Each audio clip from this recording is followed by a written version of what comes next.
रूपाय विश्वोत्पत्त्यादिहेतवे तापत्रय विनाशाय श्री कृष्णाय वयं नुमः।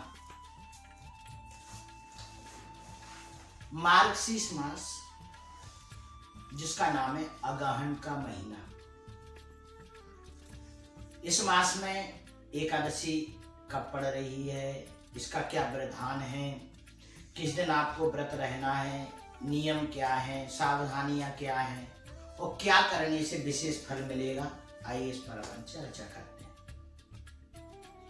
मार्गशीर्ष मास के कृष्ण पक्ष की एकादशी, जिसको उत्पत्ति एकादशी कहते हैं, उत्पन्ना या उत्पत्ति दोनों नाम है इसके।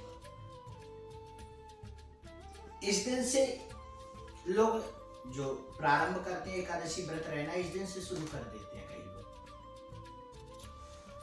ये एकादशी 30 नवंबर को पड़ रही है। केवल एकमात्र संप्रदाय जो निम्बार्क संप्रदाय है, अपने यहाँ 5 संप्रदाय हैं, 5 संप्रदायों में एक वैष्णव संप्रदाय, वैष्णव संप्रदाय में भी कई भेद हैं। ये सब महात्मा जनों के कार्य हैं, ये सब महात्मा जनों के लिए हैं।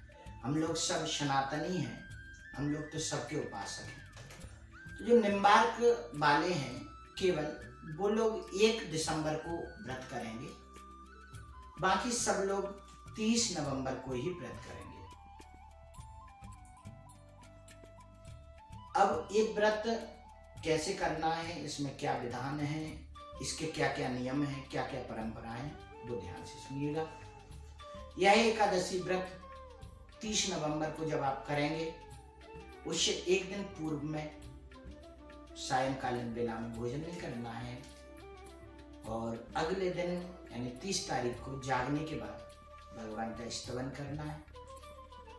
हाथ में दर्शन करिएगा पहले, कराग्रे बष्टे लक्ष्मी, कर मध्य सरस्वती, कर मूले तु गोविंद, प्रभाते कर दर्शनम। कर दर्शन करिए, हाथ को यूं मलिए, आंखों से लगाइए, प्रणाम करिए। 1 मिनट बैठकर बिस्तर पर ही आंख बंद करके चित्त की वृत्ति एकाग्र करना। चित्त कहते हैं मन, बुद्धि और अहंकार, इसका जो मिश्र स्वरूप है उसे चित्त कहते हैं। एकदम एकाग्र होइए और चित्त एकाग्र करके परमात्मा का चिंतन करिएगा। कुछ क्षण के लिए 1 मिनट, 2 मिनट, 5 मिनट आंख बंद करके शांत चित्त से बैठ के भगवान का ध्यान करिए और मन में ये प्रार्थना करिए, प्रभु मैं एकादशी का आज व्रत रह रहा हूँ, मेरे शरीर के सब पापों की निवृत्ति हो, आपकी कृपा मिले, आपका मैं भजन कर सकूं। ऐसे प्रार्थना करके जब दिन का प्रारंभ करिए। एकादशी व्रत का यहाँ से प्रारंभ किया, स्नान आदि से निवृत्त हुए, शुद्ध वस्त्र धारण किए, सूर्य भगवान को जल चढ़ाया। अब पूजन का क्रम प्रारंभ करना है। परमात्मा को स्नान कराइएगा, जल आदि से, पंचामृत से, जल से, शुद्ध वस्त्र आदि पहनाइए, चंदन चावल फूल आदि लगाइए, वस्त्र धूप दीप भोग आदि अर्पित करके प्रार्थना करिएगा, प्रणाम करिएगा और गोपाल सहस्रनाम या विष्णु सहस्रनाम का पाठ करिएगा। इसके बाद आप तुलसी का पूजन करिएगा और तुलसी की परिक्रमा करिएगा, प्रणाम करिएगा तुलसी को। तुलसी का पूजन प्रणाम करके गौ का पूजन करिएगा। इस एकादशी में गौ पूजन का बड़ा महत्व है। गौ का पूजन करो। देखो, जीवन में गौ दान जरूर करना चाहिए। एक बार अपने पापों की निवृत्ति के लिए गौ दान श्रेष्ठ माना जाता है, पर एक बात से सावधान रहना, ये गाय जो चांदी की बना के दान कर देते हो, सोने की गाय बना के दान कर देते हो, ये गौदान नहीं है। ये कहाँ से परंपरा चल गई? कुछ अशिक्षित हमारे जो मार्गदर्शक जन है ना, ये लोग बता देते हैं, क्योंकि इनको गौ पालने में प्रॉब्लम होगी, इसलिए वो कहते हैं चांदी की गौ दान कर दो। ये उनकी प्रॉब्लम है, उन्हें रहने दो, आपकी समस्या नहीं। आपको गौदान करना है, कभी किसी ऐसे व्यक्ति को गौदान करिए जो उसकी सेवा कर सके। गौ गौदान करिएगा। गौदान करके जीवन में एक बार पुण्य अवश्य प्राप्त करना, इसका बड़ा महत्व है। और द्वादशी में इस एकादशी व्रत का पारायण किया जाता है।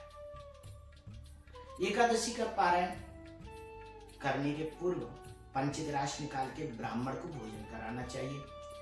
आपको तो मालूम ही है कि आप यदि घर में एकादशी व्रत के बाद द्वादशी में ब्राह्मण नहीं जमा पा रहे हो तो वृंदावन में भंडारा चलता है हर द्वादशी में, यहाँ सम्मिलित हो जाइए, एक ब्राह्मण यहाँ जमा दीजिए आप अपनी तरफ से।